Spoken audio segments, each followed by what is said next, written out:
xildhibaan Siciid Cabdisamed Siciid Curi oo ka mid ah mudanayaasha golaha deegaanka caasimadda Hargeysa ayaa waxa uu maanta hadhimo sharafeed magaalada Hargeysa ugu sameeyay maayirka magaalada Burco Cabdirasaaq Hiiro oo howlo shaqo u jooga magaalada Hargeysa. qada sharaftan ayaa waxa ka soo qayb galay xildhibaan Yaasiin Cumar Yare oo ka mid ah mudanayaasha golaha deegaanka Hargeysa iyo waliba aqoon-yahan kale. ugu horreyn waxaa halkaasi ka hadlay xildhibaan Siciid Cabdisamed Siciid Curi waxaanu faahfaahiyey ujeedada casuumadani.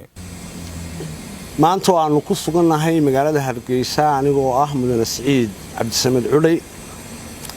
waxaan magaalada Hargeysa nagu soo booqday maayarka caasimad ku-xigeenka Burco mudane Cabdirasaaq Hiiro oo ah nin aad iyo aad u dhalinyaro ah oo firfircoon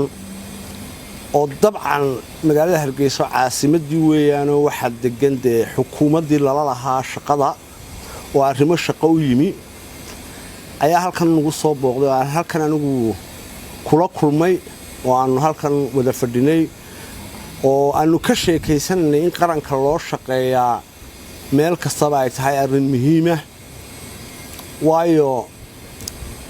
u shaqaynta qaranku waxay ku jirtaa political profile-ka mustaqbalka dhalinyarada ssoo socda kulka in la encourage gareeyo oo la iswaraysto oo dalku isku xidhnaado waliba golayaasha deegaanka dalku 23ka doorasho degmo aad iyo aad bay u wanaagsan tahay mudana maayar waxaan ku leeyahay ku soo dhawow shaqo fiicanna waa qabateen reer Burcana aad iyo aad bay idinka mahad sheeganayaan wixii wada shaqeynaa iyo talo ahna insha Allah bismillaahi kariim waynu wadaagi doonaa. waxaa isna halkaasi ka hadlay maayirka magaalada Burco Cabdirasaaq Hiiro waxaanu u mahadnaqay xildhibaan Siciid Curi.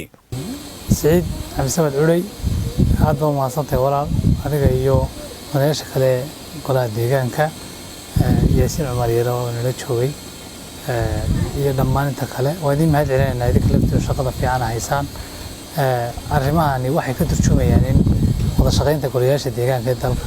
sida xataa dhibkii ka dhacay maalintii dowladda waxaan oo kale sidii la isugu soo gurmaday inuu dib u shaqeynayo ururkii dowladaha hoose in duruufaha ay wadaagaan inay isku xidhayeen heer xildhibaan ilaa xildhibaan kale ilaa xildhibaanna ilaa guddoomiyayaal aad baan idinka mahad celinaynaa wada shaqaynta si ogaanshaha xataa inay magaalada isugu yimaado dhammaantiin aad iyo aad baan u mahadsantahay. Maxamed Madaqorsame, Ariel TV, Hargeysa.